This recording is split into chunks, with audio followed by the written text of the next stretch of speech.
Епа, еве и по втор пат. Добар ден и добро дојдовте. Јако еми per herta. Welcome, here we are.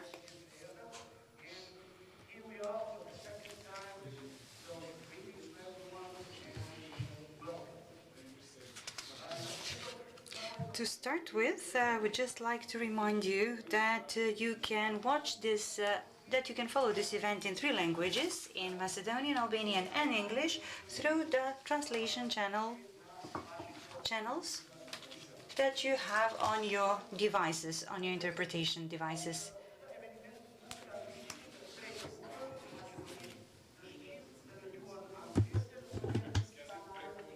You can listen to this event in 3 languages on the channels that are part of your listening device. Albanian and English through the channels on your listening devices. За сите вие кои што денеска сте за прв пат да ви се представам. All of you who are here for the first time today, let me introduce myself. My name is Björn Saiti. I'm a university professor at the pedagogical faculty at the University Cyril and Methodius, and I have the honor to be moderating this event. And it is a huge honor for me to be able to greet you here.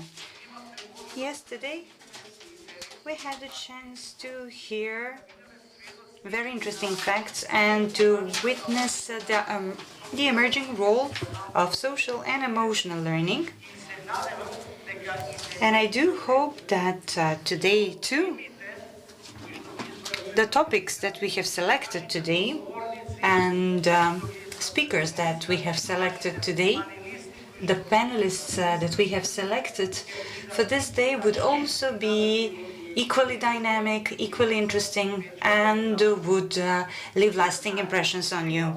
We're all aware that the role, or maybe one of the most important roles in the designing of policies and guidelines for the education system is with the Ministry of Education and Science. It is my honor today to tell you that we have the pleasure of the company of the Minister of Education and Science, Mr. Yeton Shakiri, who will tell us something more about the activities and future plans of the ministry in this area. Dear Minister, I give you the floor.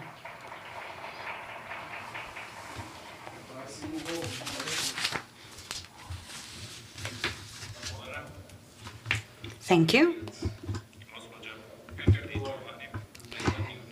Dear Ms. Di Giovanni, UNICEF representative at the Republic of North Macedonia, allow me, although she is not attending, allow me to also salute Ms. Rachel Galloway, Her Majesty's Ambassador to the Republic of North Macedonia, distinguished partners, distinguished educators, teachers, and professional associates, principals, dear colleagues.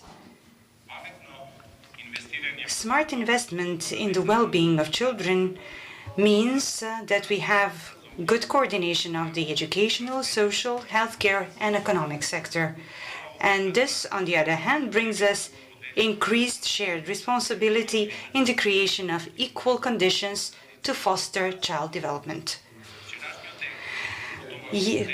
The day we had yesterday, the first part of the conference, the interplay between child well-being and academic attainment reaffirmed the readiness of all the relevant stakeholders in building partnerships and investments in the concept of holistic education as the foundation of shaping the future of our society.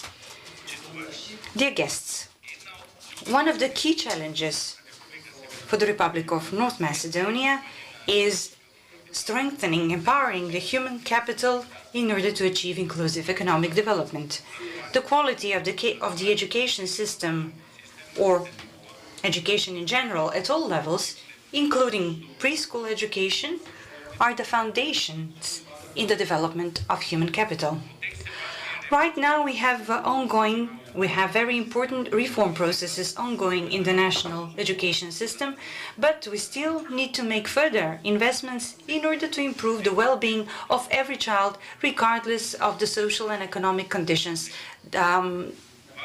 that are in the child's background that he originates or she originates from. The importance of preschool education was reaffirmed with recommendations of the international study TIMSS, which measures the trends in the knowledge and abilities in students in mathematics and science. The findings in our country are very clear. There is a strong positive linear connection between coverage of preschool, being attended in preschool, enrollment in preschool, and the attainment academic achievements in maths and science.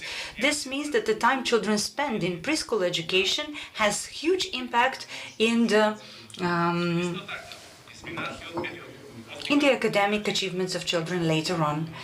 Moreover, we have achieved a great progress in providing full participation in and broad coverage in the mandatory education and the implementation of the national framework of qualifications. Starting from 2008, the rate of enrollment in primary school, which is 98%, is nearly constant. The regular participation of the Republic of North Macedonia in PISA is also very important to provide valuable data that help us in identifying and addressing the existing gaps in education. Before the global pandemic of COVID-19 broke out, the education system in the Republic of North Macedonia marked constant upward line. In fact, North Macedonia was one of the best achievers in PISA 2018, improving the results in the reading results by 40% compared to the PISA in 2015. However, the PISA performances are still very low compared to the results in individual tests. In addition, the educational system of the Republic of North Macedonia has a tendency to focus on those children who have acquired the material well and has a tendency to neglect other children. Ladies and gentlemen, in a context like this, it is very important to invest in the most important link in the educational system, which is the teacher or the living curriculum. The Bureau for Development of Education has just announced the open call for selection and accreditation of programs for training programs and providers of professional improvement requalification services, and it goes for 29 topics for teachers and additional 7 topics for professional associates, professionals working in primary schools. We have covered information on preventing bullying, as well as motivating critical thinking among students, preventing cyberbullying, conflict resolution, and resolving this conflict, settling the conflicts between students and among them. To support inclusive education, the budget of Ministry of Education and Science will set aside 219 million denars to hire 500 educational assistants and additional 1.5 million denars for additional resources for the children. This support fits in the system in which, according to the law on primary education, the existing state primary schools are transformed as primary schools with resource centers, and the existing special classes in primary schools, a total of 23 schools, continue to work as support centers for children with disability. The process of finalizing the transformation of the special primary school institutions into resource center is ongoing. What's new in the educational reforms is developing new way of national assessment, which means that new strategies will be built for the students who leave their education, who drop out of school ahead of time, and address their needs. By introducing this in the 3rd grade, we will provide conditions to develop and complete a system that will assess the attainment of children at a national level in primary education. The state testing, the state assessment, is integrated in the law on primary education, which testifies to show the serious intention of the government to very consistently apply it, meaning well-being, this law on primary education lays out the legal framework and delegates the responsibility to design and implement the state assessment. Ladies and gentlemen, today, as the second day of the conference, puts focus on innovation as foundation for solidarity, well-being, and overall development. The reform that we have started by establishing the regional centers for vocational education and science is aimed to develop a culture of innovation at a regional and national level by fostering entrepreneurship and a startup approach, meaning developing communities that learn by putting the students together, along with the university students and private sector company owners. Automation, virtual intelligence, artificial intelligence, big data, and robotics are already part of our life and environment. The globalization, the challenges that we are facing in sustaining the environment, demographic change, and increasing inequality are some of the key factors that need to be taken into consideration when we're thinking about the future of the workplaces and the skills in the context of digitalization of the economy in the world. Right now, we are closing the strategy for smart specialization, which needs to be adopted by the end of the year, and it will make it possible for us to adjust to the changes that the future is already bringing forward in our everyday life. Allow me to emphasize the following points and conclusions at the end. Our efforts is towards dealing, settling and addressing the gaps in the development of human capital, which start very early and then grow bigger with time. The educational system is bound to give each child, each student, the necessary conditions in order to successfully attain each educational level and move on to the next one. It is exceptionally important to deal with the systemic shortcomings which are evident in the initial years of child education. It is our duty to invest in high-quality education, especially since the data tell us that the metacognitive skills of our students are below the OECD countries' average. In fact, it is worth investing in skills that support proactivity among children and students, as well as their critical attitude towards the information that are being fed to them, because all of this will enable smoother transition to the unpredictable labor market, building capacities to intercept the changes from climate change, and practicing a democratic spirit in one society, and a society which is open to everyone. Thank you very much for your attention. I apologize if I took too long, and I wish you to a very fruitful conference. And I do expect that the recommendations provided here will find their place in our education system. I wish you a very successful second day. Thank you. И ние ви благодариме, министр. Thank you, Minister. It was really great to listen to you. We are all aware about the ever more dynamic and digitalized world, the world of technologies. In the past, if you would attend a similar conference, they would have given you a bag with all the materials, with all the speeches, and when you would go home, it was as if you came back from the green market. Isn't it like that? Wasn't it like that? Today, you don't have bags. If you want the materials from today's conference, everything you need to do is with your smartphones to scan the QR code from the notebooks, and you will get a whole web site with all the materials from this conference, and that's wonderful.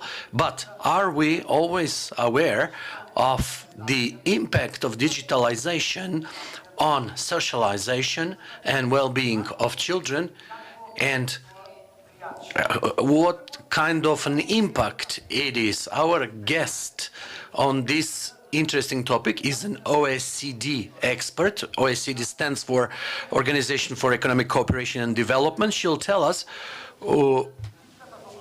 she'll speak about the link between the physical well-being and digital technologies. during her presentation, we'll listen to how one can balance the old knowledge with the new digital opportunities and how to support the children, the teachers to understand the technological implications in a modern classroom. Before I announce our guest, I would like to share with you a piece of statistics that I heard some time ago. Development of technology in 2020 vis-a-vis development of technology 2021. Do you know what the ratio is? Something that could be achieved in 2020, let's say in the 20th century. In 1 year, in the 21st century, you accomplish it in a period of 43 hours. Now, I would like to kindly invite Francesca to take the floor.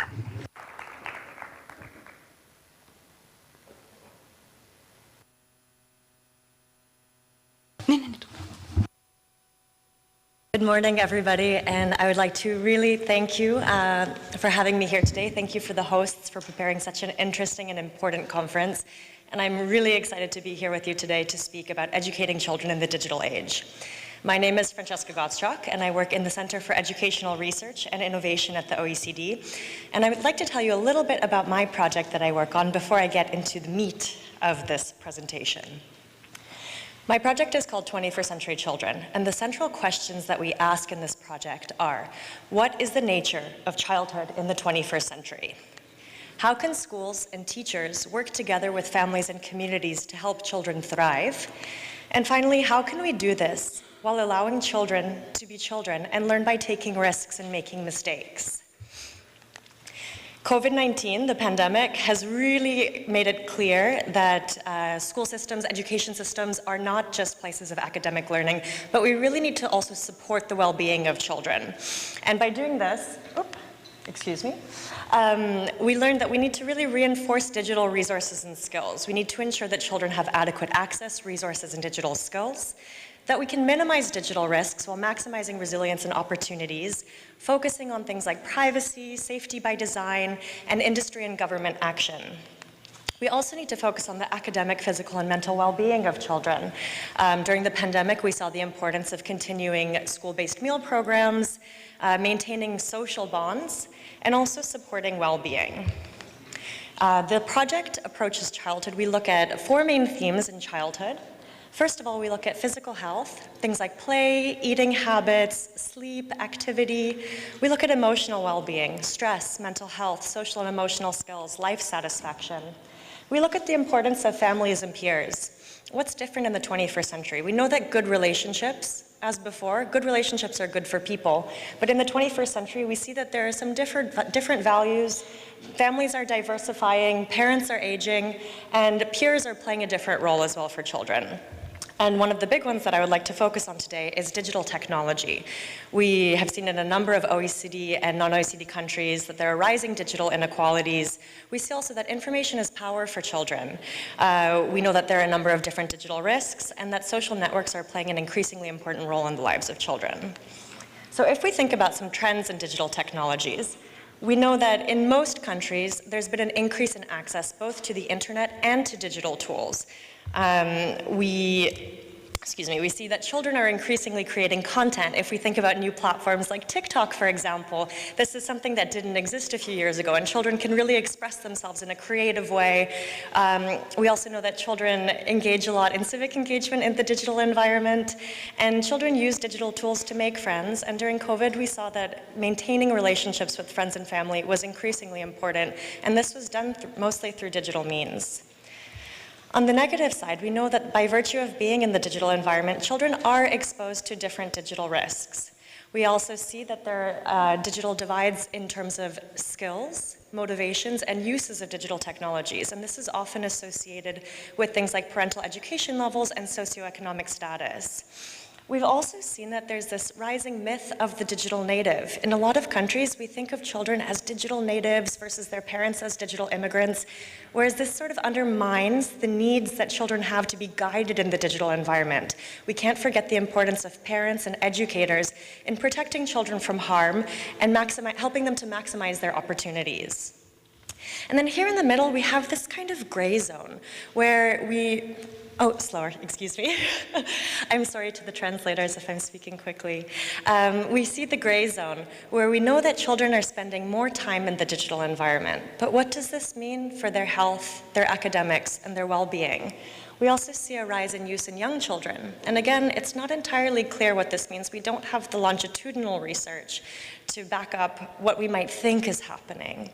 We also see a rise of the Internet of Things, the Internet of Toys, artificial intelligence, and social robots. And there are a number of potential benefits associated with these tools, but again, we need the research to back up the benefits and the shortfalls.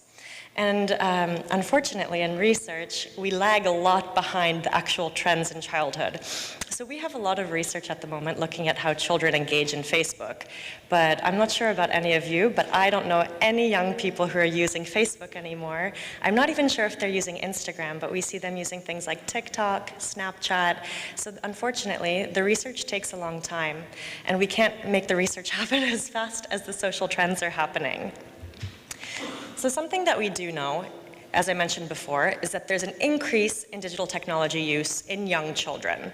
So this is an example of some of the results from the International Early Learning Survey at the OECD. They sampled children in England, Estonia, and the United States. And we see that almost 50%, so 42% and 41% of children use digital technologies every day or at least weekly. And very few use them monthly or rarely or never. So this is a trend that we've been seeing in the past years. And we know also from this study that the use of digital devices has some positive associations with children's learning. So here we have a chart showing mental flexibility.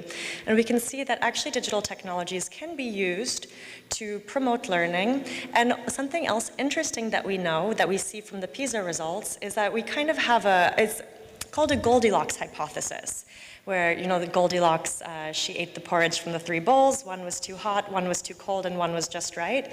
We see a similar trend in both academic outcomes and mental well-being in terms of digital technology use.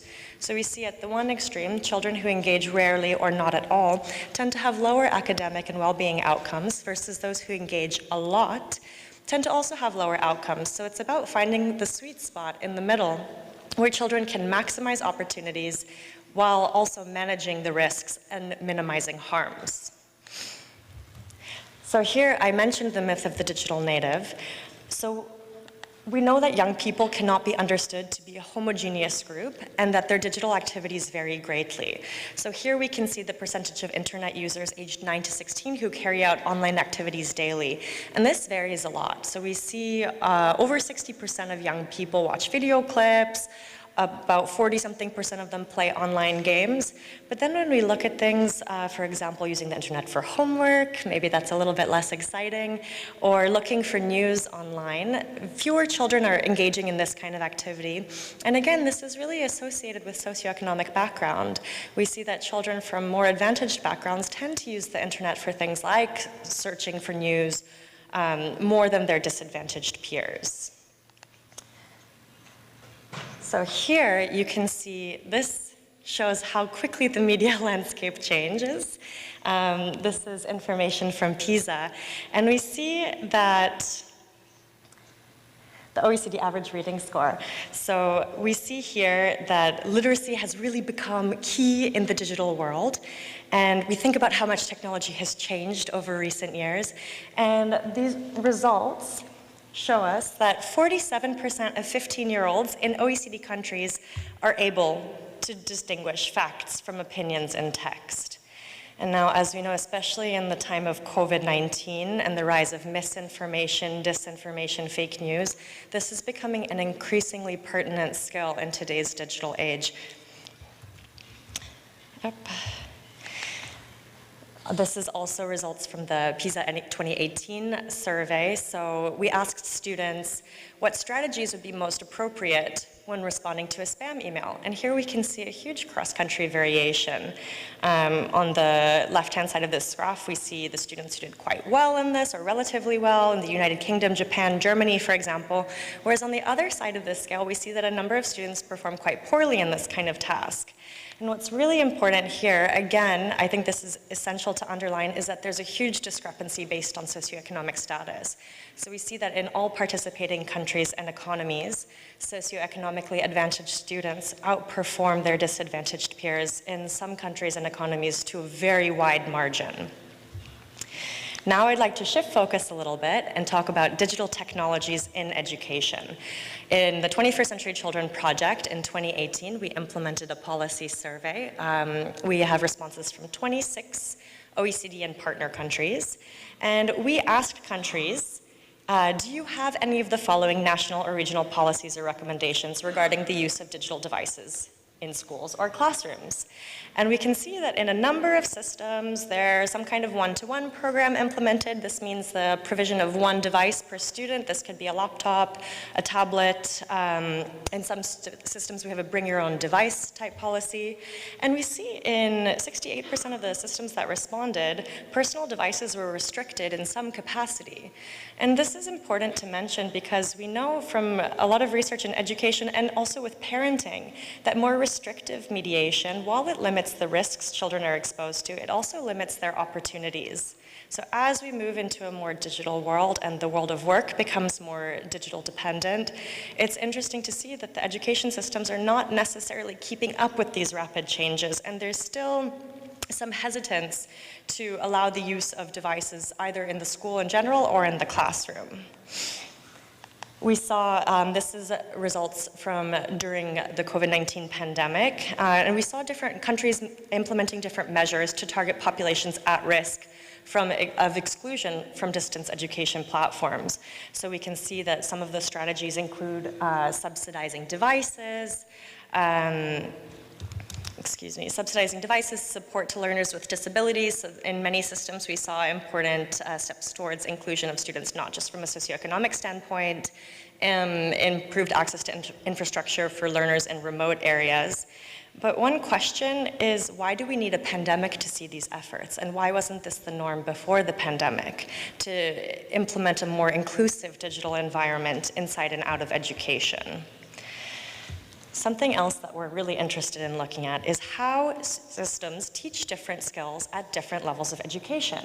So here we can see normally that the majority of digital skills that most systems tend to teach, these are focused on at the primary and the secondary level, whereas very few systems are implementing this kind of teaching and learning at the early childhood or pre-primary level. And based on the results that I showed you earlier, the majority of 5-year-olds, or at least 50% of them, are going online almost every day. So if the parents don't necessarily have the digital skills to support their children in their online experiences, we really need the schools to step in here and support children there. We have examples of a number of digital resources in education. So for example, in many OECD systems, we see that countries have moved to more e-textbooks or digital textbooks. This is quite widespread in countries such as Austria, Estonia, and Korea. We also see the use of digital technologies to provide well-being resources and non-instructional support to students. And we also see that digital technologies are increasingly being used as inclusive learning resources. So this could be done through digital tutoring, providing homework help, and providing language instruction for students, minority language speakers. This was incredibly important also during the COVID-19 pandemic, but what we see is that the use of digital tools also negates the need for proximity. So we can bring in language teachers who aren't necessarily in the same schools or cities or countries that the students are in, and we can provide tutoring services at distance, which is especially relevant for children in remote communities.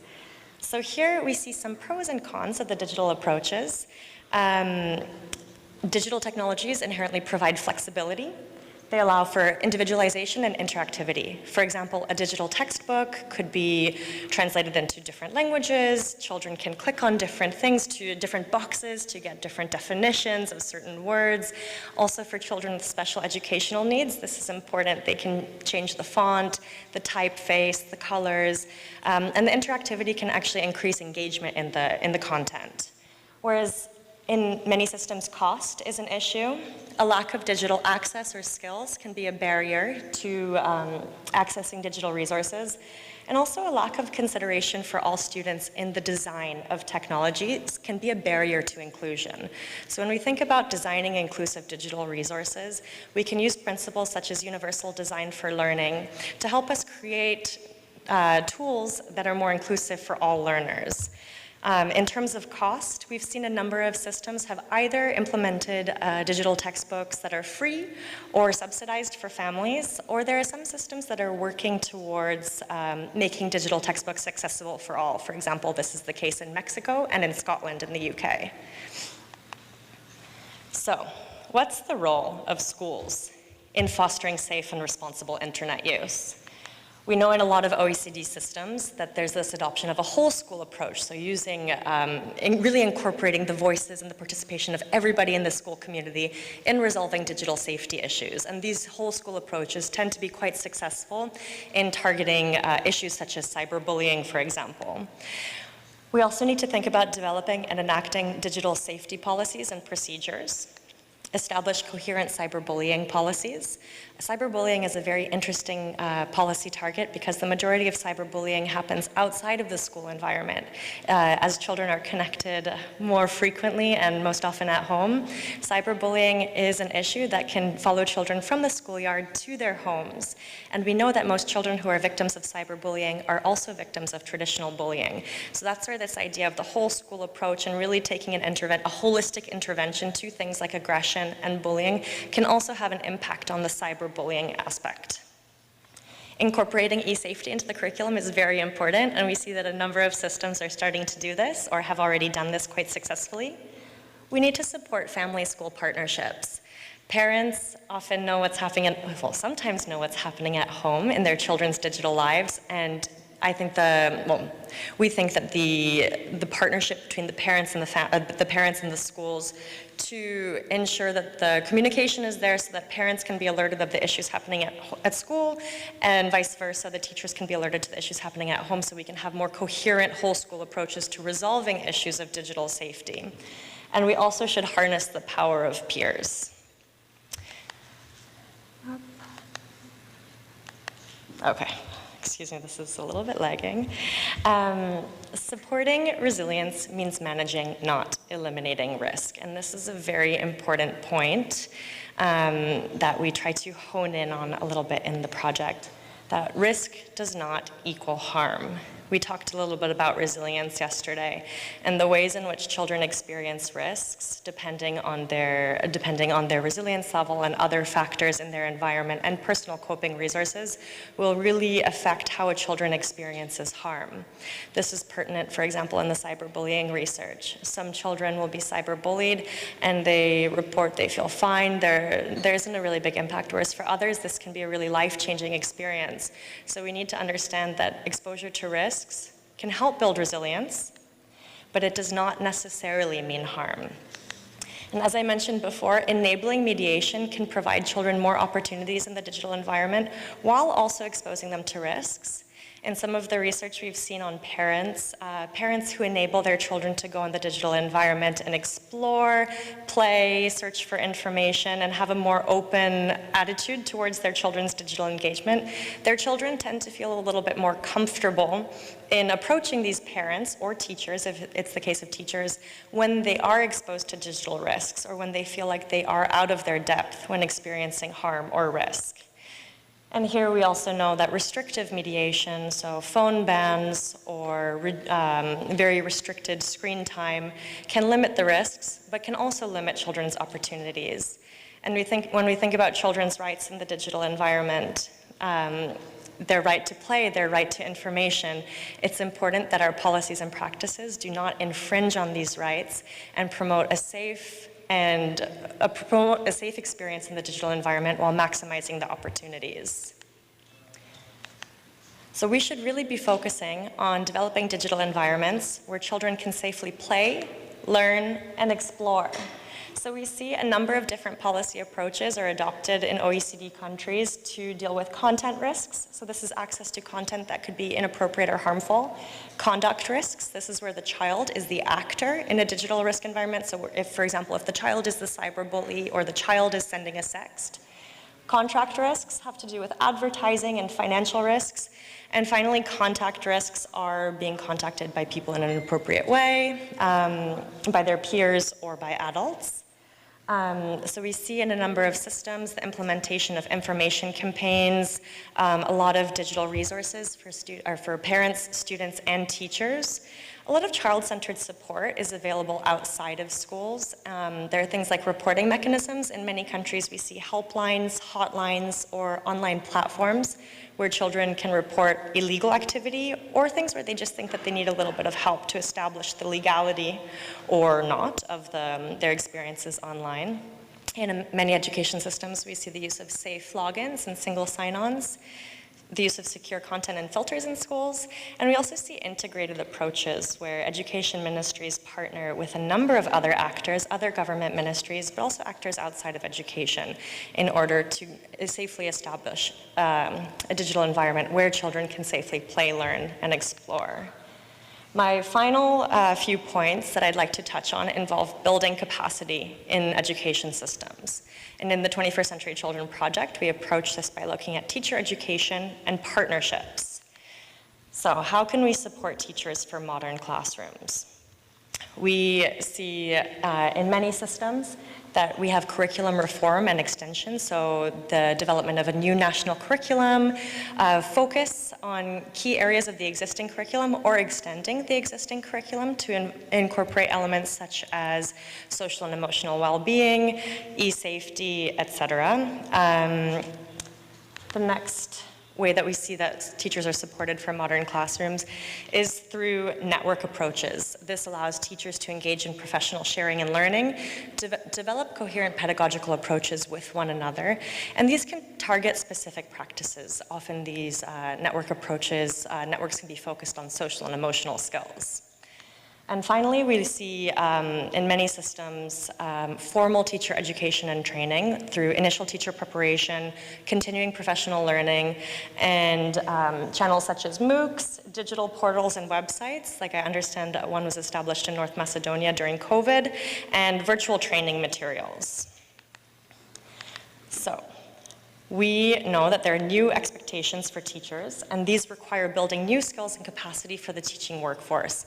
Although we know in many countries there is room to improve teacher education offerings and quality. So in 2018, we asked, which topics are covered in teacher education, both in the initial and continuing professional development levels? And these are results from the 26 systems I mentioned before. So we asked, do you learn about the physical health of your students? And most teachers do. Digital skills and the ability to use technology, yes, this is incorporated into most teacher professional learning programs, the use of technology in teaching. But then when you look at the last one, assessing online risks to students, this tends to be a very high priority policy area in most OECD countries, yet teachers don't have the opportunity, or many of them do not have adequate opportunities to learn about this and how to deal with this in their classrooms. Data from Thales shows that teachers consistently report a high need for participation in professional development in for ICT use in teaching. This is consistently the second highest area of need in terms of professional development behind teaching students with special educational needs. Teachers also lack confidence for digitally enhanced teaching. So here we ask the percent of, this shows the percent of teachers who feel they can do the following quite a bit or a lot. This is based on the OECD average of 31 countries. And we see at the bottom, support student learning through the use of digital technology. So we have a lot of room to grow in this area to not only offer teachers the courses that they need and the professional learning content that they need, but ensuring that the learning opportunities they have are high quality and based on evidence and research. And we know that education cannot do it alone. So we asked, this is the same 2018 survey, we asked what kind of partnerships are required or present in most of your schools? So we saw almost across all countries that partnerships with parents and families are required. In many systems, mental health professionals partner with schools to implement programs or assist with the curriculum. We see medical professionals in quite a few systems, but if you look at the bottom, digital experts. We asked about programmers, we asked about coders, we asked about people who are studying the issues in terms of the digital risks and the digital skills that children need in this environment. And in very few systems are there established formal partnerships with digital actors. And we know that teachers are increasingly overburdened. A few panelists have mentioned the importance of teacher mental health and teacher burnout, and that teaching is a very high-stress profession. And in order to support teachers in educating children in how to safely and effectively make the most of digital opportunities, we need to partner with the right people so that we're not overloading teachers. Moving forward, I'd like to read out a quote from my latest 2020 publication to give a lesson from COVID-19. The COVID-19 pandemic was a forceful reminder that schools are not just places of academic learning. They're part of the social fabric of our lives, and a large body of evidence sets out the important role they play in ensuring well-being and community.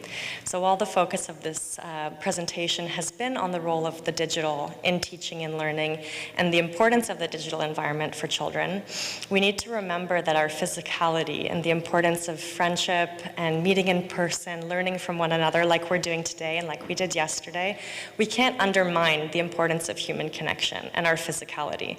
So I think finding the balance, as we talked about the Goldilocks hypothesis a little bit earlier, finding that balance between using digital tools to maximize learning opportunities and to support well-being, while also understanding that schools as hubs are important to deliver mental health programming, to deliver school meal programs, to support children's emotional well-being and their physical development. I think we can't lose sight of this. And the slide looks a little strange, but priority research areas to address it. I work in a research center, so these are some of the key tasks that we think should be addressed, is that we really need research on younger children. This includes children 0 to 8 years old. This is in terms of digital technologies. There's a big gap in the literature base in this area, and in order to understand the impacts of technology use and also the potential benefits, we need research on this younger age group. We also have we don't really know much about the causal links between the technology use and child outcomes. Most often, we're reporting on associations, so we aren't sure, for example, if children who have a lower level of mental well-being are using digital technologies more, or if it's the inverse. So right now, we can only talk mostly about the associations, but moving forward, understanding the causal links is essential. And we also need an emphasis on how and why children use technology, including the potential benefits. Much of the research is on risks, and focusing on the benefits is essential moving forward. In terms of well-being, identifying how to screen and identify children at risk, intervening with younger and younger children, again, this is a gap in the literature, in the well-being literature as well, and explaining multiple outcomes and indicators is important. So how can we do this? We should think about implementing longitudinal studies, using multiple methods, working with young people, and really getting the voices of young people in the discussion is crucial, especially when talking about the digital, and establishing comparable international indicators. And with that, I would like to thank you very much for your attention, and please, for more information, you can contact me or check out the project website there. Thank you.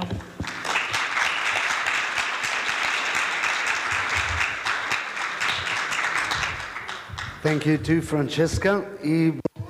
Thank you to Francesca, and thank you for getting this complex subject closer to us. Before we proceed, ladies and gentlemen, I would like to honestly thank the Minister for his attendance today and for his welcoming address, and also would like to justify him, because due to his other responsibilities and duties, the Minister will have to leave us.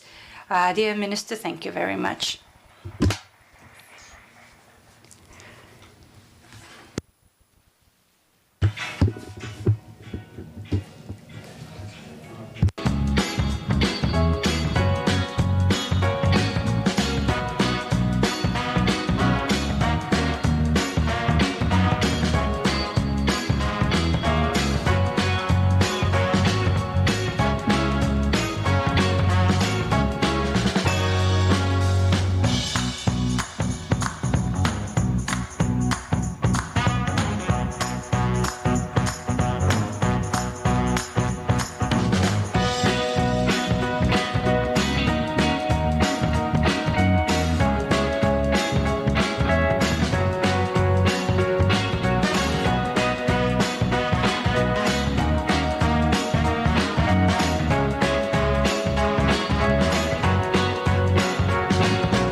Океј.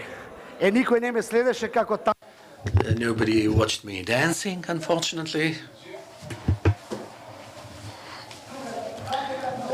I know that music was great. It was a great icebreaker. Let's go back to our seats, please. Let's continue with the third panel discussion for this conference, the first one for today. It will be on the topic of achieving balance between the ever greater importance of technology and digital skills on one hand, and well-being and mental health of students. The use of digital technologies is increasingly rapid, and we all know that.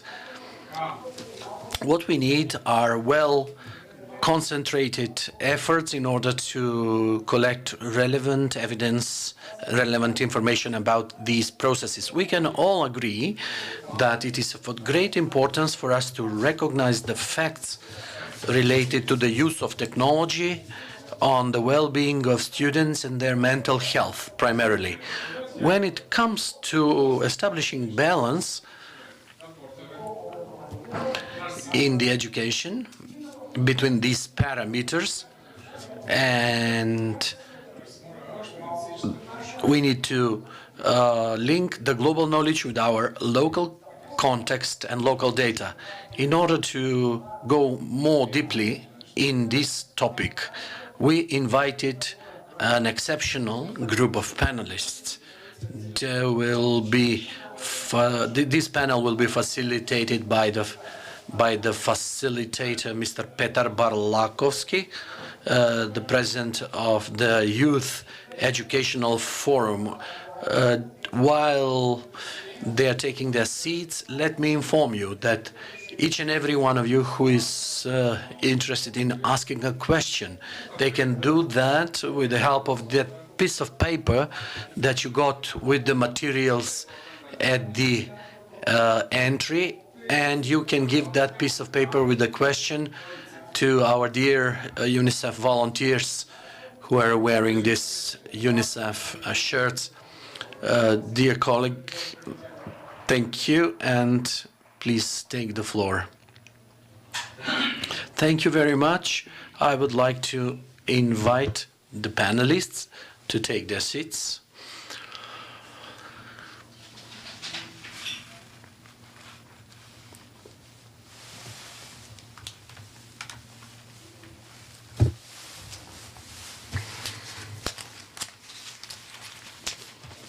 Good morning. As I was announced, I'm Petar Balakovsky. I come from the Youth Education Forum. Today, it's great pleasure for me to moderate this panel on a topic which is extremely relevant, especially after the pandemic. It is how to balance the ever greater importance of technology and the well-being and mental health of the children. On the other hand, digitalization, I believe you will agree, is of utmost importance. It helps the state to provide more effective and efficient services. What's even more important is the digitalization of the education sector itself. With the occurrence of the pandemic speeded up the process of digitalization. With that, we were faced with both positive and negative aspects of digitalization. In our country specifically, the positive effects from this accelerated digitalization was that those teachers who in the past rarely used digital tools now had a chance to use it more and to see how creative this technology allows you to be. On the other hand, shortcoming was that many of them were unprepared. They faced challenges that didn't exist in the past because, when you need to transform a regular classroom into a digital classroom, it would be a challenge for everyone. a physical classroom became a virtual classroom, and time spent was, instead of in person, was digitalized, and everything moved to the virtual space. With that, the majority of the time they spent, unfortunately, in front of their screens, because these were the only medium through which they could socialize, educate themselves, and do something in their free time. This process of digitalization definitely had an impact on the mental health of the youth. They were faced out of a blue with a huge challenge in terms of this global pandemic, which was totally new for them. When talking about the three things which were the biggest burden for the young people, there is a question that comes to the surface. What would be a moderate use of technology and digital tools, and to what extent the use of technology can influence their mental health and well-being? We can see that, as it was mentioned by the researcher, a moderate use leads to better well-being. Unlike extreme use, we can see young people who are 24/7 in front of their tablets, smartphones, or computers, which can lead to them being anxious, depressed, having sleeping disorders, and other negative consequences. Now, what would moderate and appropriate use of digital media mean? Today on this topic, we'll discuss this topic with Ms. Maja Videnovic, teacher of IT in the school Krste Misirkov in Gazi Baba, Nadica Kostovska, who is an advisor in the Ministry of Education and Science, and Sasho Kocarski, a professor at the IT faculty at the Štip University. According to your professional experience, what digitalization in education means for you? What are the strengths and weaknesses of it? What are the pros and cons? Maya, we would start with you. How you, as a teacher in primary school, what does for you adequate use of technology mean? Good day, everybody. It's a great honor for me to speak on this topic in the shoes of a teacher. I agree with everything that Francesca presented. When it comes to digitalization in education, what we need to understand is that technology is just a tool. It's nothing outside of the teaching process, and that now we're planning what to do with it. On the contrary, we should understand that all these digital tools and everything that is available should be used in order to achieve the teaching goals. Technology should not be viewed as an isolated island, but as an integral part of the teaching process.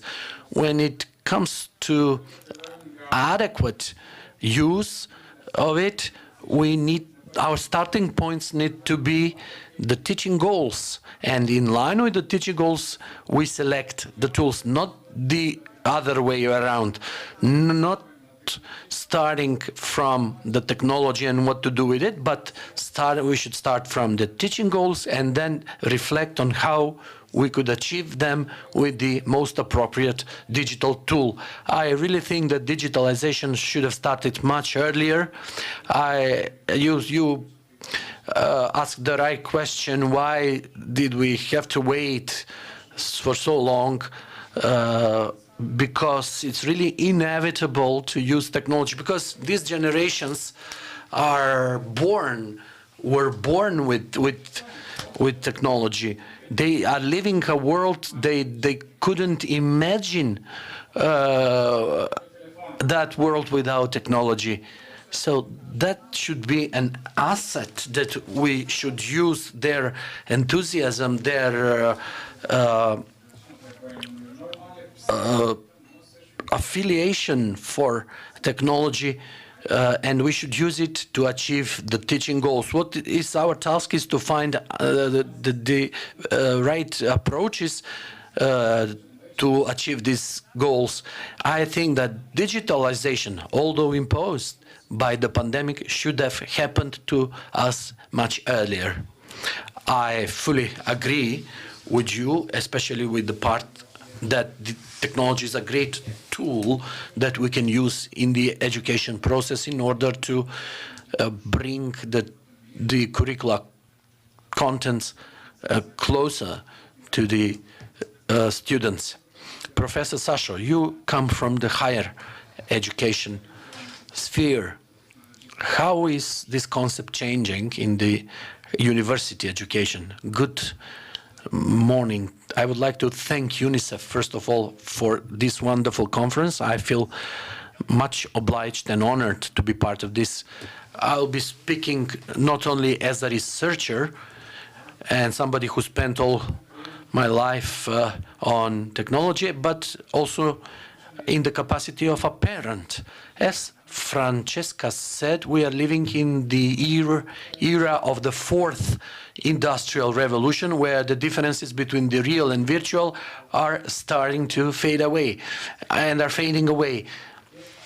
In the area of education, it is a must for us to understand that digital technologies are and will be increasingly an agent for changes in all educational processes. The sooner we realize that, the better. As with every industrial revolution, sometimes with people, fear occurs, or fear of the unknown. From the aspect of the education, I can say that the university education was the sector that got into this, dived into this most deeply. When 10 years ago I came back in Macedonia, because before that I was living abroad and working abroad, I was faced with a challenge, and I chose to be part of a team of a young university just recently established. And then we were faced with a number of challenges. This was a university with relatively new infrastructure, dispersed over 14 towns in Macedonia, with relatively modest human, material and other resources. In order to make this mechanism function well, there was a need to invest in new information technologies. There were three roads to this. One, why we did it. First, to improve the learning. Second, to improve the teaching. And thirdly, to organize better the work of the institution. We built a system a decade ago, much before the pandemic, where the students had free digital textbooks, a system that was personalized and adaptive to their learning styles. There was much research going on. We also established a system where students don't have to go physically to the university building in order to pay, let's say, for a registration fee or for some similar aspects. For 1 decade, we've been investing continuously in upgrading this system. Therefore, the transition from one to another regime of work, when the pandemic happened, it came to us very naturally, and we were, I think, the fastest in adapting to the new normal among all educational institutions in Macedonia. The progress that we made, as we could see in UNICEF reports, we made a step forward during the pandemic. My recommendation to the competent institutions would be, do not stop there. We need to continue investing, not only in technology, but in improving teaching staff, because without them, technology is just a tool, and that's the context we should be looking things, that's the perspective we should be looking things from. Thank you, Professor. I fully agree with you. I would add that if we want to digitalize education in the whole country, first of all, we need to recognize the importance of the digitalization and the benefits it brings. I believe that at your university, not only that you recognized the values, it's absolutely inevitable. That's why I said it's inevitable for all of us to change our awareness and position vis-a-vis the technology. It is the necessary evil. We have to understand it in that way. And of course, we must strike a balance. The balance needs to be stricken and should be based on different research surveys made by different research centers. Nadica, how the Ministry of Education and Science, bearing in mind all the challenges, how did you cope with this? I will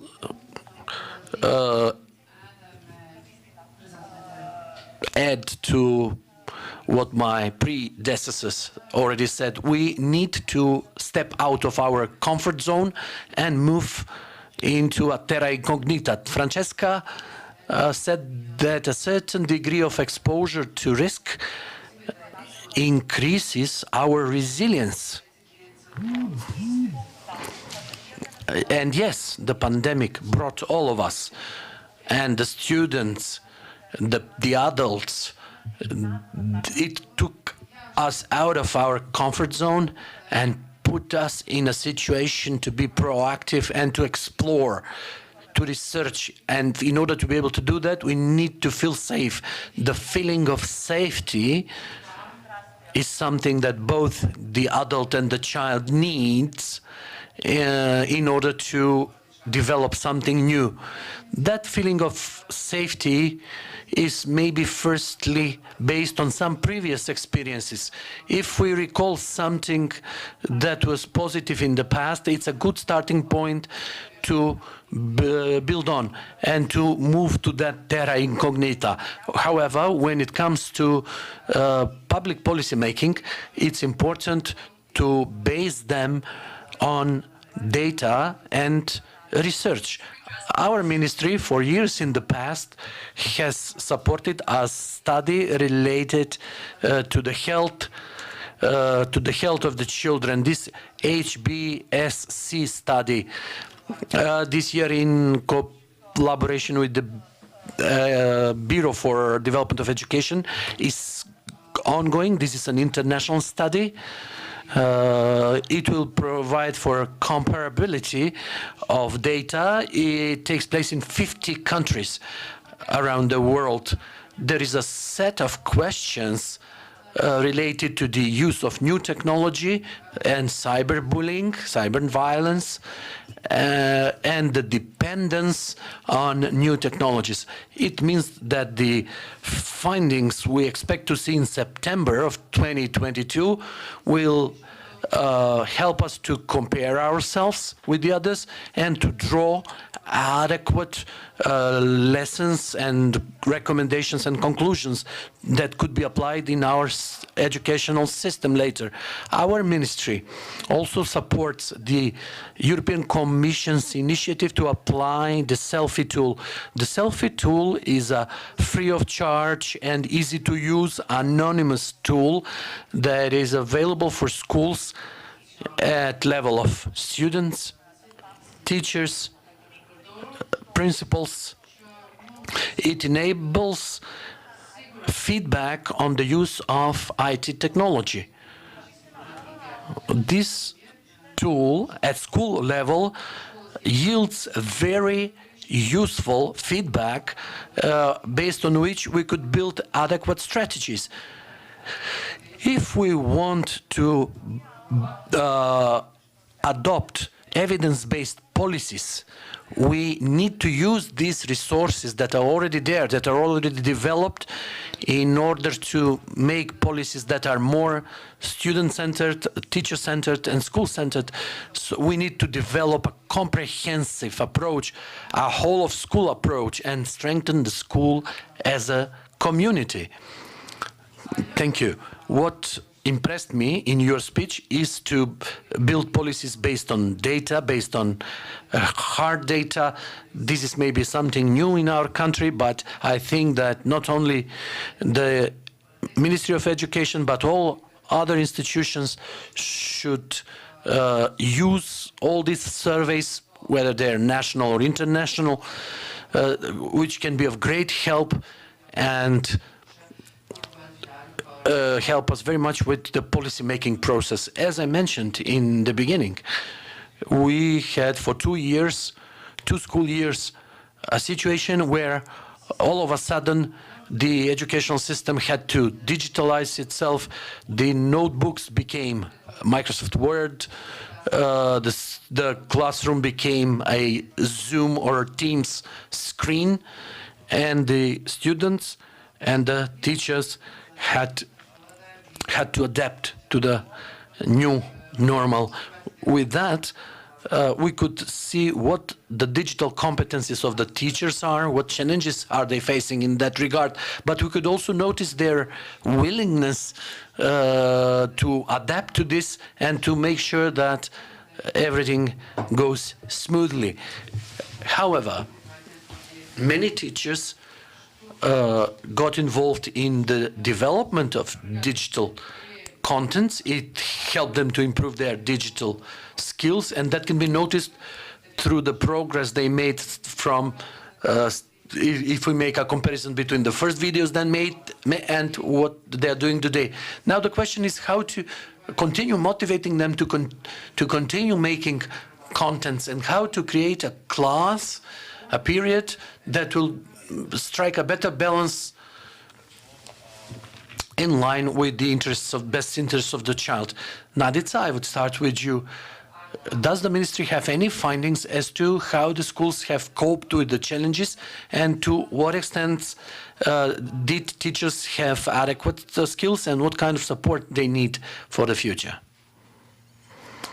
I will invoke here a survey conducted with UNICEF in 2020.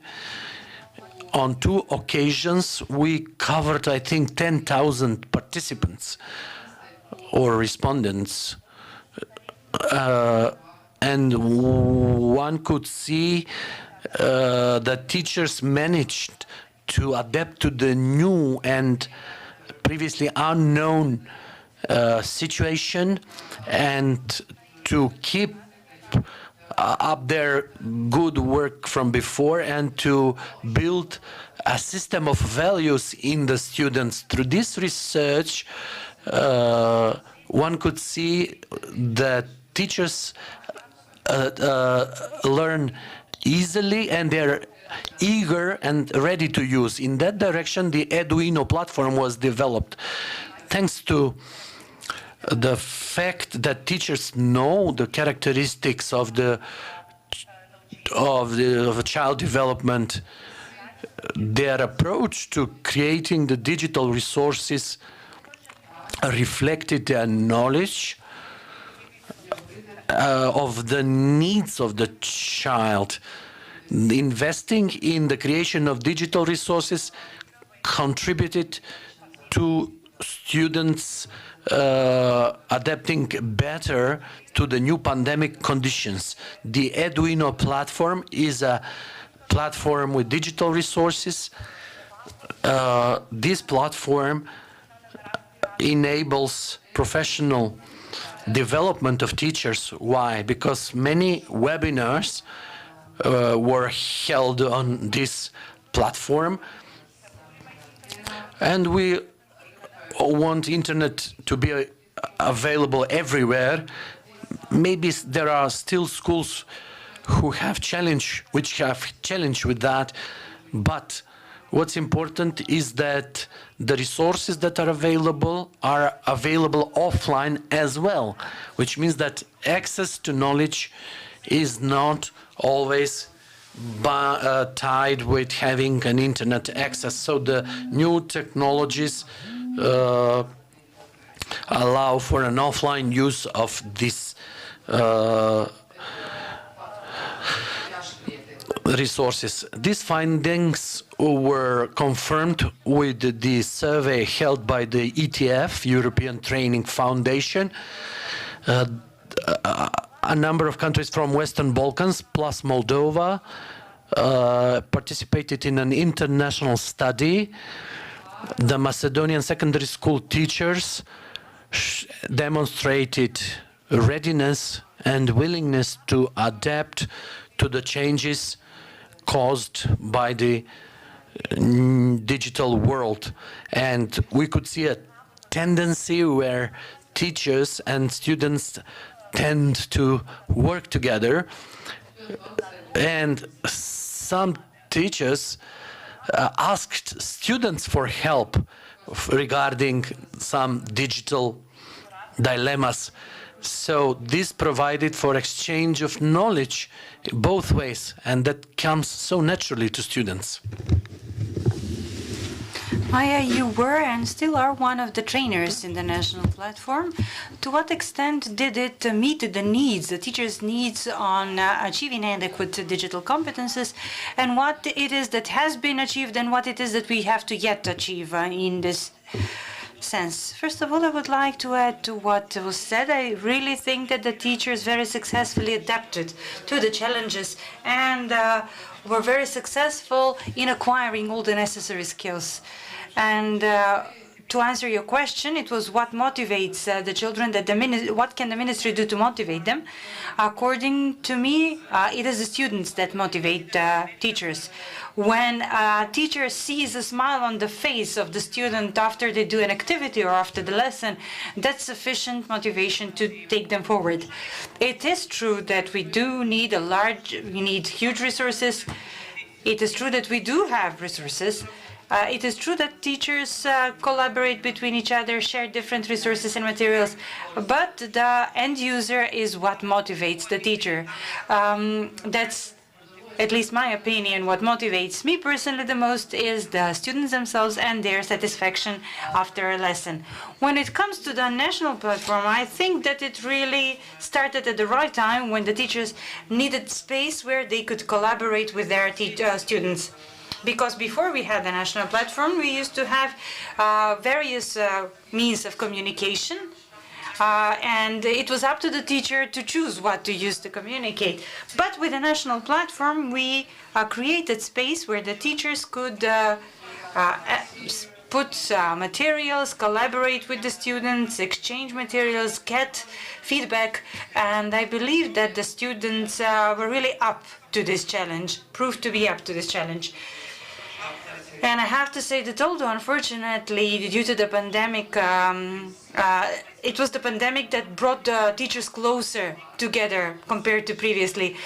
Before the pandemic, teachers were mainly left to their own school, communicating between the other colleagues in their own school. But after the pandemic, they were forced to communicate with colleagues, counterparts from other schools, and a large number of teachers prepared not only materials for the but other types of materials that they freely shared, were open to share with their counterparts and peers. And in this way, we intensified this collaboration, and we had a spillover effect of motivation among the teachers so that they were eager to learn things from each other.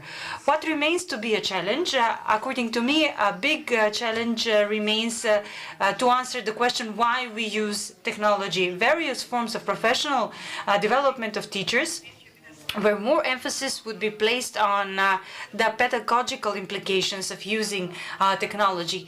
Because when we had the national platform, although we cannot put pedagogy aside, still it was, we need to be more focused, we were more focused on how to train the teachers to use technology, how to do the lesson, how to give, distribute the materials, how to prevent being kicked out of the Zoom or whatever tool during the lesson by the students. But we need to, what we need to do now is how to use this technology in order to achieve our academic and other goals.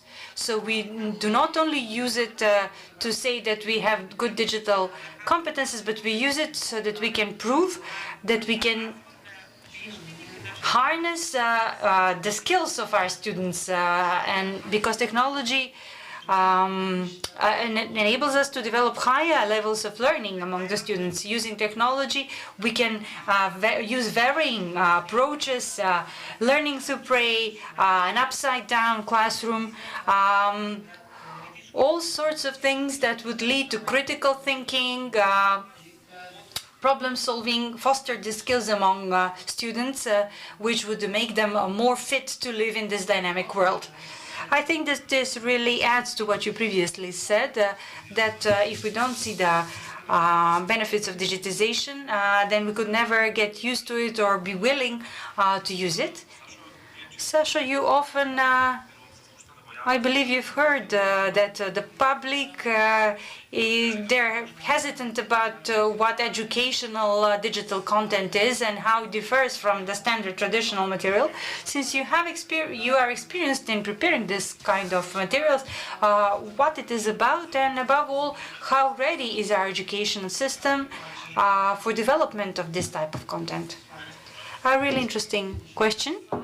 I will try to make a distinction between what Maya said about the level of motivation, because I believe that it really holds water. When it comes to digital resources, like Maya said, we shouldn't take them into, look at them as something special. Those are educational resources created with the help of digital technologies and that you need a digital media to use. But how they will be used and the purpose that they will be used for, in accordance with the methodology, is what makes them functional, makes them purposeful.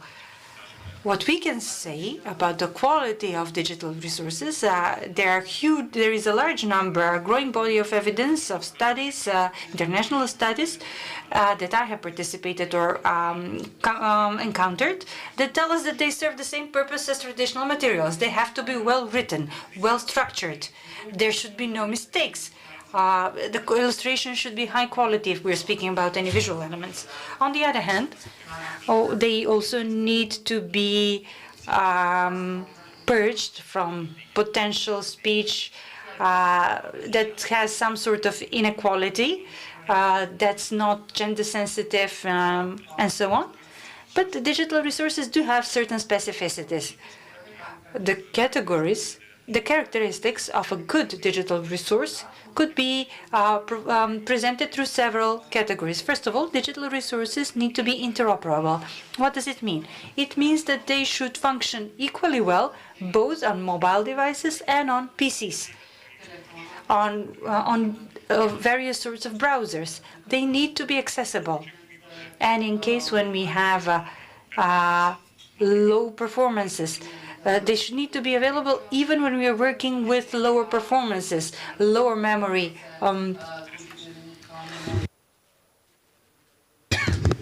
They should be written in as many languages as possible, and that's also a characteristic of a good digital resource. On the other hand, we should be looking at it from the point of view of the context it is being used. A same digital resource wouldn't be equally good in different situations for different categories of children or pedagogical methodology applied by the teacher. Regarding the question how happy I am with the quality of the digital resources created during the pandemic, I would say that in line with the UNICEF reports I could read, there is truly progress made, and that could be seen in the motivation level in teachers. What concerns me a bit more as a parent is that I realize that there is unequal distribution of the teaching in different languages. What's that due to? I really don't know, but it would be great to explore that, to investigate it, and to motivate all teachers. On the other hand, I noticed that not all teachers produce equally good materials. Probably in that regard, we need to motivate those teachers who have performed less and train them. And thirdly, I'm concerned for another different fact. These days, I kind of feel that attitude of teachers vis-a-vis digitalization and these digital tools kind of goes back to the times before the pandemic. The pandemic is slowly disappearing and they seem, let's go back to the old way. I think it's a wrong approach. We should be working on that. Francesca mentioned it in her speech. That's an integral part of our lives. There is no going back because our children spend many hours with those tools. That's part of their ego, of their me. Therefore, we must not stop. And therefore, this is a call to all of us who are in this business. Let's continue improving our skills and let's create what was done with Eduino and with other initiatives, thanks to UNICEF and other donor programs, has really created a wealth for our country. We must not leave it to rotten. We must improve it permanently, continuously, and I hope that everybody will, that this message will come across to everybody. One of the most negative aspects of the pandemic is maybe the inequality of access to digital tools, digital appliances, and maybe this concept of digital inequality occurred where not all students, not all teachers had the same quality of access. We were faced with a situation where poor families or families with more children had just one digital tool, which is a restrictive factor, of course. And also, teachers faced similar problems. But when it comes to digital inequality, we could see a broadening gap between rural and urban, and between well-off and marginalized families. On the other hand, our schools are not equally equipped with digital infrastructure. It depends a lot on the location of the school, and that there are vast differences between, let's say, some school in a remote rural area and a school in the center of the capital. When it comes to digital inequality, I would like to ask you whether the digital technology can be used to increase inclusion and reduce social exclusion. Maya. I will go back to what I said a few times already, that technology is only a tool. We as teachers know best that in order to create an innovative, creative environment conducive to learning, we don't need to have digital tools. The creativity of the teacher and his or her ability to motivate, stimulate students is what makes the teaching successful, what makes education successful. Of course, we could use a tool for this. I do agree that not all schools have equal access to technology. Not all schools have equal access to laptops, computers, laptops, children to mobile devices or internet connections. But the skillfulness, what makes a teacher skillful is to take advantage of what he or she has in order to achieve their goal. And the quality of the teaching not to suffer any repercussions.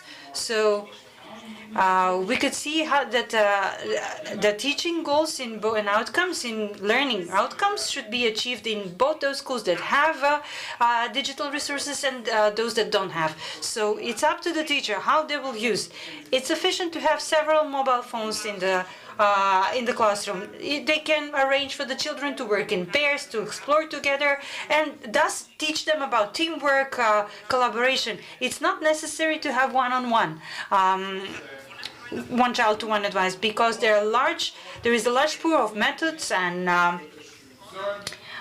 forms of how we can take advantage of the technology that we already have at disposal.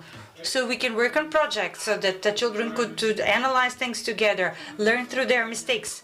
a lot of things can be achieved with very little technology. And I will say once again, we must always base ourselves on the goal, on the aim, and then utilize the resources that we do have. And this is what makes a teacher skillful.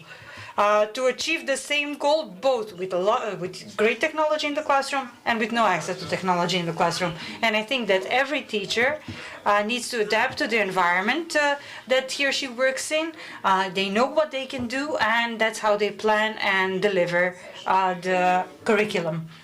Sasha, the same question to you. How can digital technology increase inclusivity and bridging the inequalities? First, my personal attitude. My personal stance is that high-quality education must not be reserved for a certain category, class of children, or have an elitist dimension.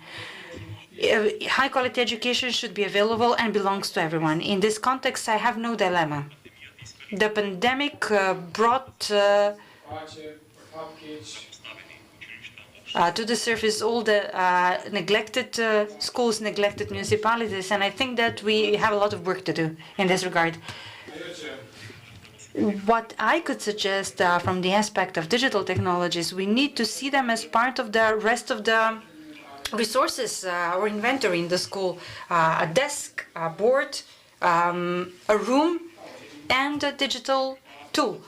Yes, it's true that we're faced with a lot of challenges, but apart from the donor funds and the readiness that we have from the business community, which hasn't been sufficiently taken advantage of, and we might also take into consideration about the regulations for the nations in education. I believe that we need to increase the rate of financing of education and research in our country. It is inevitable.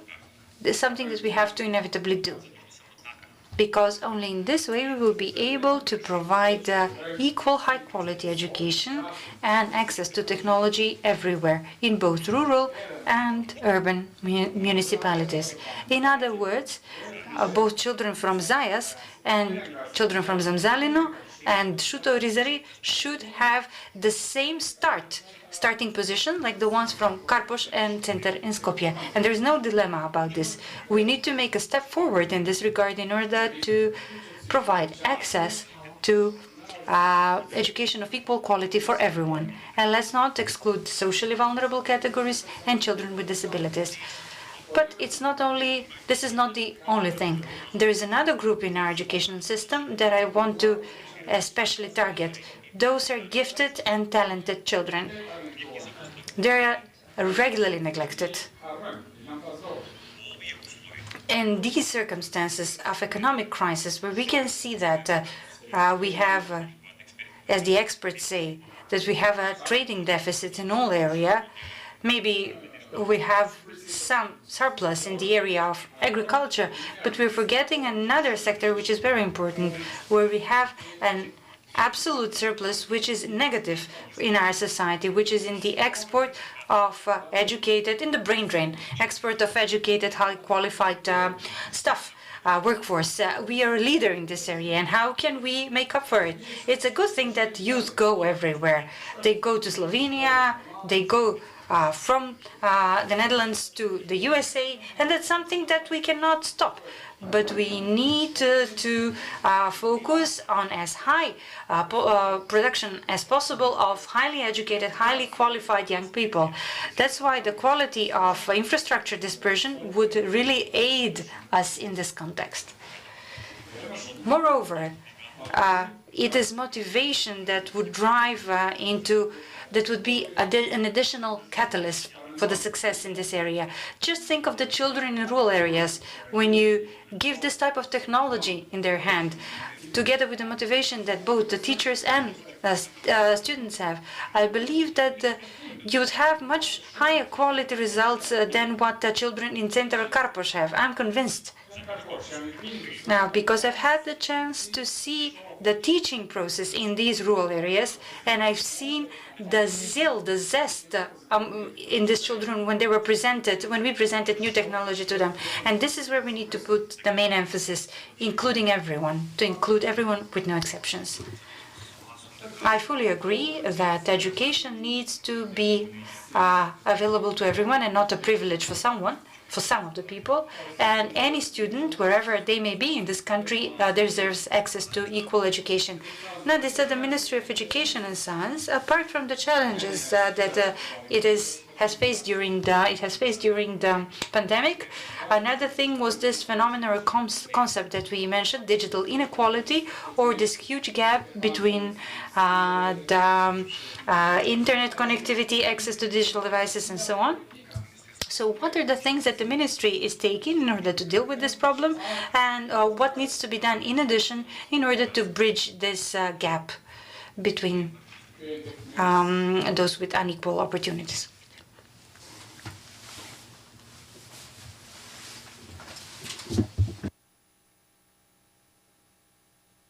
Да се надоврзам, љубопитноста уствари нема. To add to this, curiosity is not related to the socioeconomic background. Curiosity is something that needs to be equally fostered and is equally present everywhere.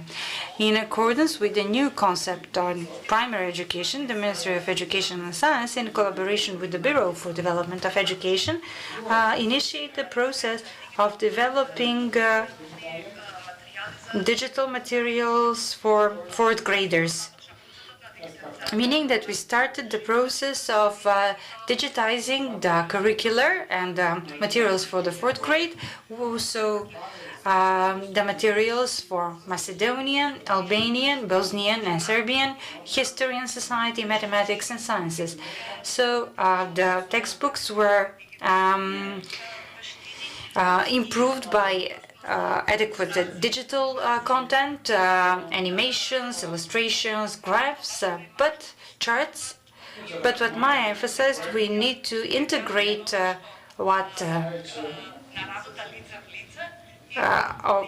integrate the two approaches, in-person learning, teaching, and digital teaching, so that we don't have two separate worlds, but have an integrated single one. And for this purpose, we printed out 25,000 textbooks in order to find the pathway for each child, for each student can achieve progress based on their own pace in acquiring the content. The Ministry of Education and Science also carried out an analysis. Although the education system is decentralized, we supported 39 municipalities with smart boards so that the education process could run smoothly, and we procured 10,000 tablets. And at the final stage, some of these tablets, in accordance with the data from the Ministry of Labor and Social Policy, some of these need to be given to children who receive social benefits, students who receive social benefits and who are not in a position to provide their own personal device in order to participate in online teaching. So they need this in order to be able to participate in the education process. Now I would like to go back to what was emphasized by Francesca, which is that we need to have balanced use of digital technologies, the Goldilocks hypothesis, in order so that we can foster social and emotional well-being of children. According to the PISA research, 6 or more hours outside the school is considered to be excessive amount of time spent in front of screens.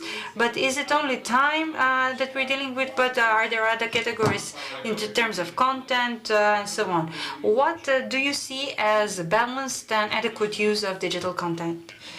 Sasha, this is a very difficult question, to be honest. I believe that in accordance with the PISA research, if they thought that 6 hours is excessive, then I agree. But I personally think that there is no mathematical formula that will tell us what's too much and what's too little and what's enough. Instead of quantitative measures, I would prefer to speak about high-quality time with digital devices, or in the digital world, if you prefer to label it so. From this aspect, I think that the role of the teacher, the parent, the role of the teacher, the parent, and the experts is of key importance in the 21st century education. Nowadays we're faced with a lot of paradigms. If we used to wait for a book to arrive through the post from Belgrade or Zagreb and the States, and then wait for one person to read it, then share it with his or her friends. Nowadays, access to information and sharing the information is instant, in a second. And this surge of information that we are being bombarded right now today, not only ourselves, but our children too, has led to a different challenge. How can we determine what's adequate, what needs to be censored, what's suitable for our children in this sea of information, what's safe? And at the end of the day, if we prioritize the content in this kind, I believe that the time that we spend in the digital world would be reduced inevitably. So I have another concern about this that I would like to share, and I believe that the teachers will have similar experiences to mine. As a result of my own research conducted together with colleagues in the University in Ljubljana, we've discovered several interesting facts. For example, children today start thinking in a linear way. What does this mean? They need to reach the information as soon as possible. If we ask them to do a certain task or answer a certain question, they immediately do research, choose the first offered answer that they believe answers their question, and will only copy it without thinking what it is that they're offering as an answer, without thinking whether they need to adapt or modify that. And life is not linear. The problems that we need to solve in life are not linear, and therefore this approach needs to be changed from the root, and we need to act jointly on this. Our children, by acting like this, are thinking less and less. Digital technology should not be perceived as a means to get information only, but we need to filter the information and put it in context. And if possible, we need to learn how to reproduce what we have read and create something new based on what we've seen. This is reflected in many areas. If you do an analysis, you can see that we have very few researchers, innovators who provide their own patents or their own prototypes. We are lagging behind in the area of innovation. We get more and more solutions that have been copied or reproduced, which is not a bad thing, but we need to have this innovative element in anything. This is something that's increasingly lacking. And as my final point, I would like to urge all of us, as Francesca said, the parents, the teachers, as well as digital experts, who need to be involved in this area, in the education, at all three levels. And this is what I would like to finish with. Thank you very much. Maya, the same question to you. What does a balanced use of, moderate and balanced use of digital media mean to you as a teacher? As Sasha said, this is a very complex issue. First of all, it encompasses several areas. Which digital media are used by the students? For what purpose are they using them? How well do they know to use them? Do students know how to think critically about what they find on the digital media? Are they able to analyze the information? Do they know how to recognize disinformation? So it's a very complex problem or issue. I think we should all be involved, first of all, in media literacy, and secondly, on literacy with digital media. My personal opinion, from my perspective, is that our students are not sufficiently media literate, and even less digitally literate. Our students, yes, were born in this digital world. They know how to use media, but whether they know to use them in the right way, that's a question mark. This is for us, the teachers, to teach them that. I'm speaking now from personal experience. We are now developing a project on developing skills and knowledge on cybersecurity and preventing disinformation through play. Many students, unfortunately, this is my conclusion, many students don't have information and don't have sufficient knowledge on this topic, and they need it. Yes, they have the interest, they are curious to learn more, and that's where our role of teachers lies, to teach them and develop these skills in them even more in a digital world. We need to pay attention to their cyber safety. Do they know how to protect themselves? That's a different topic that deserves special attention. As it was mentioned in the study results, we should all be working on that, because there is an increasing need for that. They no longer use Facebook or Instagram, they are using TikTok. So things are constantly evolving. That's how we should adapt to the new developments and teach them how to stay safe on the new technologies. Nadica, the same question. What else can we do to make sure that the information children get, they are able to critically analyze it? What is it that is missing now? This topic entails a more strategic approach, because the PISA 2018 results show that the Macedonian educational system neglects the children who are lagging behind with their educational achievements. That's number one. And number two, also from PISA 2018, it is clear that children from Western Balkans, including Macedonian 15-year-olds, lack the metacognitive skills, critical thinking, proactivity, to be insightful, and how to analyze data that they come across, how to compare it, how to verify it, how to exchange it. And what the professor said, we need to leave the linear approach and develop creativity in a different direction and find solutions. Maya mentioned it also. We're going back to the key competencies for lifelong learning, where mathematical literacy matters, language literacy matters, the possibility to work in an intercultural environment, the ability to work in a multicultural environment, the problem-solving skills. All these competencies for lifelong learning are something that we, the adults, need. But as adults, we have the duty to cherish this in children as well, to foster these skills in children, and to be to show example that we are also learning.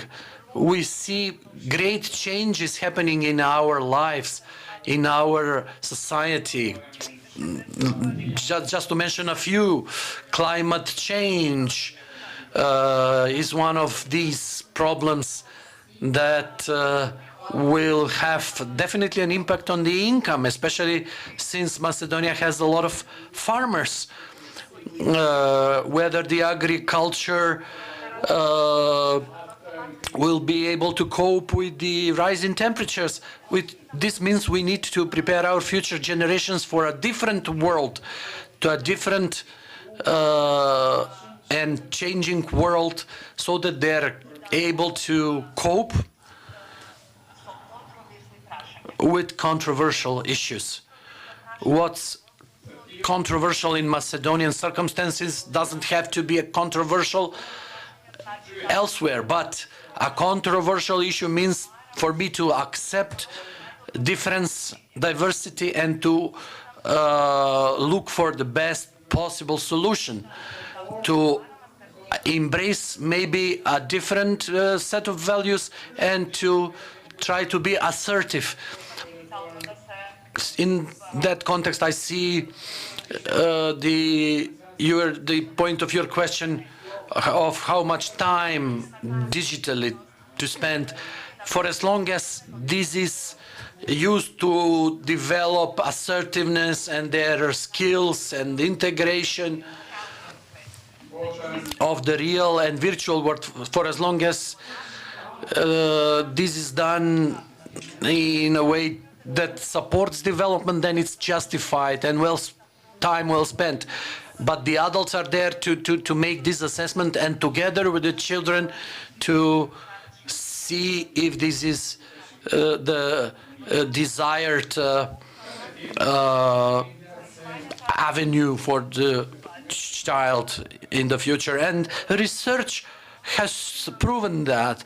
A Nobel Prize winner in economics says that non-cognitive factors such as motivation, self-regulation, structuring one's own time are important factors for the future adjustment to the changing labor market. That's where I see the role for the educational system.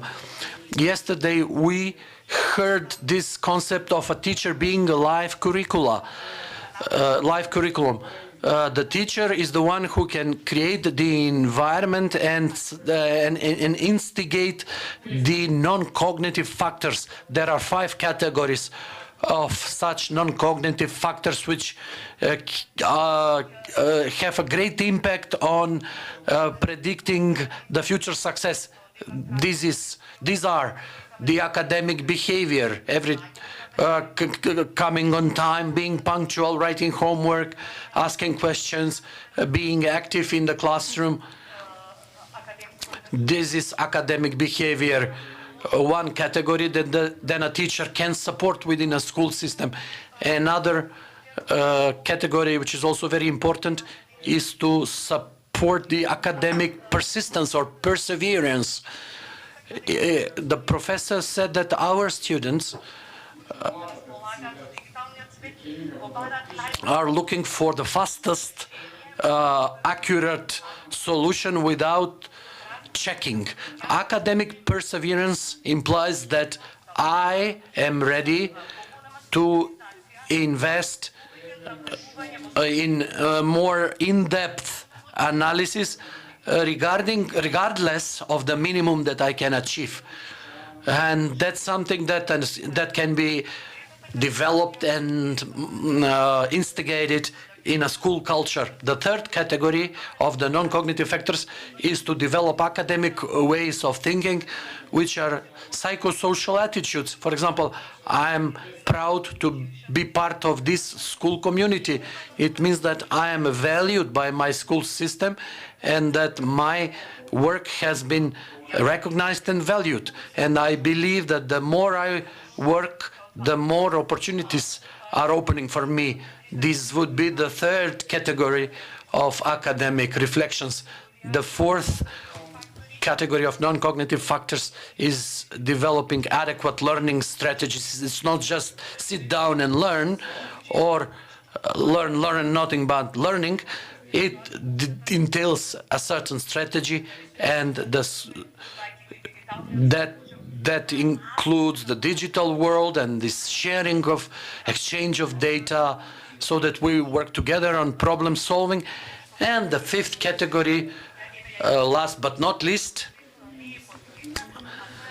it is developing social skills. The feeling for empathy, assertiveness. Developing social skills is an extremely important factor that enables one to achieve better academic results later.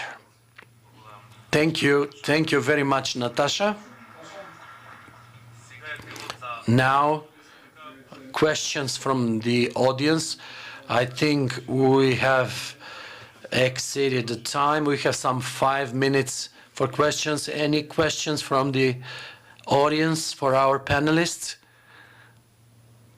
Okay. If not, I would like to briefly draw the key conclusions. First of all, competencies of teachers for development digital materials need to be strengthened. Also, there is a need to share the benefits with students and parents so that they are all eager to use these digital skills. The second conclusion would be to develop critical thinking, especially in a time of so many information, so they shouldn't take information for granted and to be able to critically assess it. And what Maya said, that there is a need to work more on protecting personal data of students, protection against cyberbullying, and so on. With this, I would finish my role, and thank you very much for your wonderful interventions.